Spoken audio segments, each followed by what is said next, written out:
మరి దానిపై దేవుడికి పలకొచ్చా? పలకకూడదు. గోవు ఇందా. ఒక మహర్షి శ్రీనివాసుడికి గోవుని దానం చేసినందుకు గోవు ఇందా.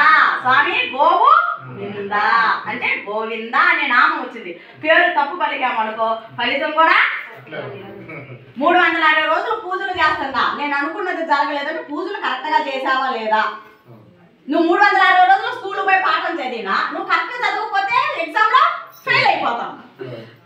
కరెక్ట్గా చదివితేనే పాస్ అవుతావు. సో చదువు చెప్పి అయిపోతుంది, తప్పు లేదు.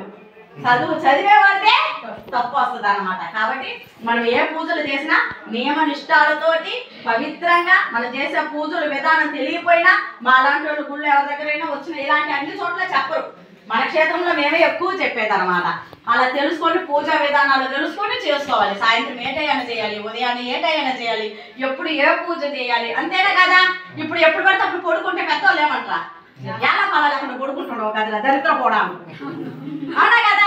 ఏమైనా పని చేస్తే ఏ పని ఎప్పుడు చేయాలరా యాదో, ఎప్పుడు ఆ పని చేసేది ఒక తిక్కలో లాగా కదరా ఇప్పుడు అంటే ఆ పని చేశారు అంటే ఏదైనా చేస్తే దానికి సమయం. అన్నము టైంలో తింటే దరిద్రం. ఇప్పుడంటే అన్నం తినేది ఒకవేళ లేదా ఎప్పుడు పడితే అప్పుడేనా.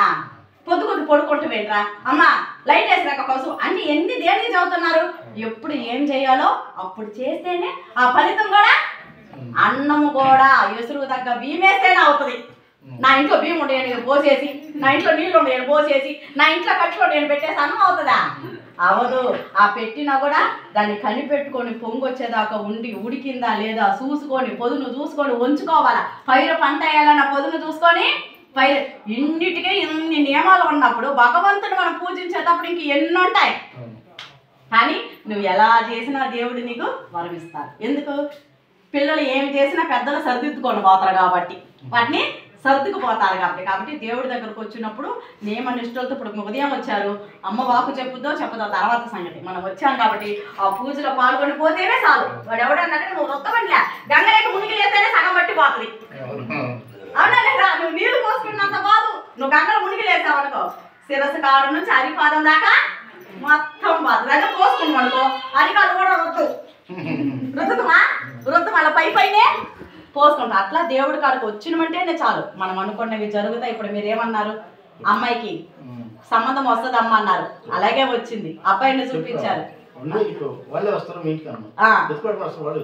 వచ్చారు, అలా శుభం జరుగుతుంది. నాయన్ని మనకి భగవంతుడు ఎందుకు ఉండేది, మనం అడిగినవన్నీ ఇవ్వటానికి. మనకు అడగని చేత కానీ ఎప్పుడు పడితే అప్పుడు అడగటం అంతే. అన్ని నాయన ఇస్తాడు. ఉదయం పూట 6 నుంచి 7 లోపు దీపారాధన ఖచ్చితంగా చెయ్యాలి. ఎందుకంటే గ్రహాలు అప్పుడు తర్వాత బయటకు వచ్చేస్తాయి. గ్రహాలు వచ్చేస్తాయి అన్నమాట. గ్రహాలన్నీ బయటికి రాకముందు ఆ సమయాన్ని పూజ చేసామంటే మనకి ఆ విశ్వశక్తి అనేది అందుద్ది. 6 నుంచి 7 లోపు సాయంత్రం సేమ్ టైమే. 6 నుంచి 7 లోపు. ఒకవేళ మనకు టైం కుదరలేదు అనుకో, ఒకవేళ ఏదైనా పండుగకి వెళ్ళొచ్చినా కూడా 8 లోపే. 8 తర్వాత నువ్వు దీపారాధన చేసినా వ్యర్థమే. ఉదయం కూడా 9 లోపే, ఒకేలా టైం చాలకపోతే. 9 తర్వాత నువ్వు దీపారాధన చేసినా. ఎందుకంటే ఆయన అఖండ జ్యోతి వచ్చినాక నువ్వు ఎన్ని దీపాలు పెడితే ఏముంది, ఆ దీపం వచ్చేసినాక ఆ సూర్యుడు రాకముందు మనం దీపం వెలిగించాలి. అలాగే సూర్యుడు అస్తమించక ముందు దీపారాధన చెయ్యాలి. ఎందుకు చెప్పు, సూర్యుడు ముందు చేసామనుకో ఆయన అస్తమించిన చీకటి ఈ దీపం వెలుగులో వస్తుంది, ఈ దీపము వెలుగులో వస్తుంది. అలాగే ఉదయాన్నే నువ్వు వెలిగించినాక సూర్యుడు వచ్చాడు అనుకో ఆ వెలుగుకి సూర్యుడి కాంతి సరిపోతుంది. ఈ విధానం తెలియక ఎప్పుడు పడితే అప్పుడు చేసేసుకుంటాము.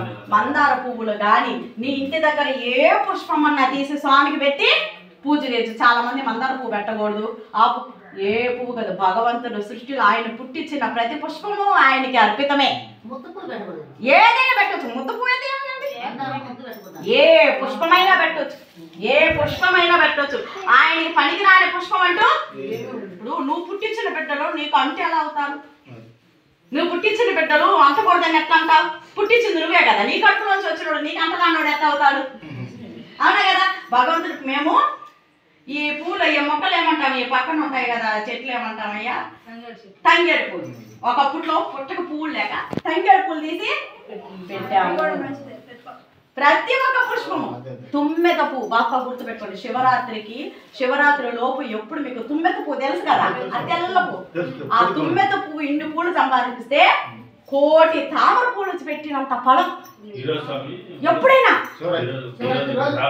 వచ్చిన విశేషం ఏంటంటే ఉదయం నేను వెళ్ళేటప్పటికి ఒక ఆఫీస్లో బట్టలు తెచ్చుకున్నాను. ఈ ఊర్లో కొద్దిగా మా బాబాయ్ ఊరిలో పని ఉంది. ఆ అమ్మాయి ఉంటే అంటే ఇలా టయానికి అన్నం తినుకున్నాను.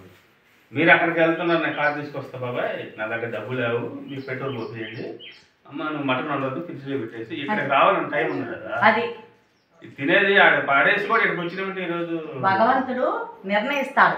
సంకల్పం నీకు ఉండాలి, అవునా లేదా? నా ఇంటికి రావాలని నీ మనసులో ఉంటేనే నేను పిలుస్తా, నీ మనసులో లేకపోతే నేను పిలవనగా.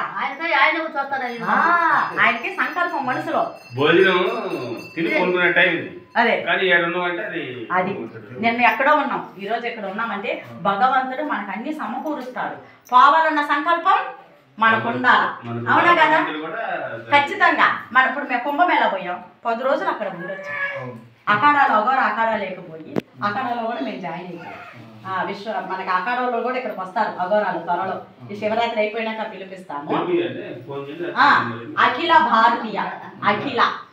భారతీయ అఘోర అఖాడా, దాంట్లోకి మమ్మల్ని చూడగానే వాళ్ళు ఆనందపడి గురువులు ఆదేశ గురువు బాబాజీ మమ్మల్ని పిలిచి మా సాధన, మా గొప్పతనం, ఇంత చిన్న వయసులో ఇంత సాధన చేసి ఇంత చేశారు తల్లి, మా దీంట్లోకి మీరు ఖచ్చితంగా రావాల్సిందేనో అనేసి. ఎందుకంటే అఘోరాలైన నాగ సాధువులైన ఒక సాధువైన లోక కళ్యాణం కోసమే, మా కోసం మేము రాలేదు. భగవంతుడు మాకు ఒక డ్యూటీని నియమించాడు. భక్తులు వస్తున్నారు, వాళ్ళకి అన్నం పెట్టు, భక్తులు వస్తున్నారు వాళ్ళకి తెలియని చెప్పు. ఒక ప్రిన్సిపల్ టీచర్ని ఎలాగ నియమిస్తాడో అలాగే భగవంతుడు మమ్మల్ని మీ అందరికి మేము సేవకులమి. కాబట్టి భగవంతుడు మనకి ఇంత దగ్గరలో ఇంత అనుకూలమైన ఆలయాన్ని పెట్టి మనకన్నీ సమకూరుస్తున్నాడంటే దేవుడు మనందున ఉన్నట్టే. నీ మనసులో లేకపోతే దేవుడు పిలవడయ్యా, ఇది సత్యం. మనసులో ఉంటేనే దేవుడు పిలుస్తాడు. అంతే, చాలా సంతోషం, మంచిది. అన్ని చేస్తున్నా కాళ్ళు తగ్గలేదు. తాగి మేము కుంభమేళ వెళ్ళి ఆ నది స్నానం చేసి ఆ గంగ తెచ్చి మీ అందరికీ కూడా పవిత్రం చేశాము. మేము ఎక్కడ క్షేత్రాలకు వెళ్ళినా ముఖ్యంగా మేము చెప్పులు వేసుకోము. అందుకే మమ్మల్ని అఘోరాలు కానీ ఎవరైనా కానీ మెచ్చుకుంటారు, ఎంత గొప్ప వాళ్ళైనా. ఎందుకంటే మేము చెప్పులు వేసుకోము, 10 సంవత్సరాలైంది. ఎలాంటి సాధువులైనా మామూలు చెప్పులో లేకుంటే ఆ చెక్కవో ఏవో ఒకటి వేసుకుంటారు, కానీ మా పాదాలకు ఎంతవరకు మేము చెప్పు తొడిగిందే లేదు. హిమాలయాలు అయినా కూడా మంచు, అందుకే మా పాదాలు ఎవరైనా పట్టుకుంటారు. ఆ పక్క ఉత్తరప్రదేశ్ వాళ్ళు అయితే మేము తిరుగుతుంటే వాళ్ళు ఏం చేశారంటే మా పాద కింద మట్టిలా అది తీసి ఈ పూజ అట్లా పెట్టుకుంటున్నారు. అంటే చెప్పులు తొడగని వాళ్ళు మహనీయులు అని అర్థం అన్నమాట. ఎందుకంటే ఎలాంటి ప్రాంతం అంతా తిరిగాము, ఆ ప్రాంతం తిరిగే పుణ్యం అంతా ఈ పాదాలకే అన్నమాట ఉండేది. కాబట్టి పుణ్యాత్ములు మహనీయులు పాదాలు, చాలా మంది పాదాలు తాకనివ్వరు వేరే వాళ్ళు. కానీ మాకు స్వామి ఏం చెప్పాడంటే నీ పాదం అందరూ తాకాలి, వాళ్ళ కర్మను నువ్వు తీసేసుకోవాలి, నీలో ఉండే పుణ్యం వాళ్ళకి ఇవ్వాలి. ఇప్పుడు నేనే ఏదో ఒకటి మీకు ఇవ్వాలనుకో, నాకు నీకు కనెక్టివ్ లేకపోతే రాదుగా, వైర్ కనెక్షన్ లేకపోతే పవర్ ఎట్లా వస్తుంది, అవునా కదా? అది ఆ పాద నమస్కారం చేసుకున్నప్పుడు నాలో ఉండే ఆ తిరిగిన పుణ్యము భగవంతుడు నాకు ఇచ్చిన శక్తి అంతా మీకు దారపోస్తామన్నమాట. సరేనైనా గోవిందుడికి ఇంకోసారి పడుకున్నాం. గోవిందా. ఈరోజు ఈ సమయము ఈ క్షణము మనకు భగవంతుడి దర్శనం ఇచ్చినందుకు ఆయన పాదాలకి మన శిరసాన ఆత్మాన ప్రణమామ్యహం, కోటి కోటి వందనములు. ఎవరి పనులు వాళ్ళు చేసుకుంటూ ఎవరి కర్మఫలాలు వాళ్ళు చేసుకుంటున్న ఒక 10 మందిని ఇక్కడికి సమకూర్చాడంటే ఈ రోజు మీ పేర్లు ఇక్కడ రాసి. ఎందుకంటే ఉదయం వచ్చారు చాలా మంది, 10 మంది దాకా, వాకు లేదనగానే వెళ్ళిపోయారు. అది లేగానే వెళ్ళిపోయారు. వాకు పలికిచ్చేది ఎవరు? పరమాత్ముడు. ఆయనే పూజించలేనప్పుడు వాకులు ఎన్ని చెప్పి ఏం ప్రయోజనం? 6 గంటల దాకా కదా. వాకులిచ్చేవాడే పరమాత్మ. పరమాత్మని దర్శించుకొని ఆ పూజ చేసుకుంటేనే చాలు మనకి. అర్థమైందా తల్లి?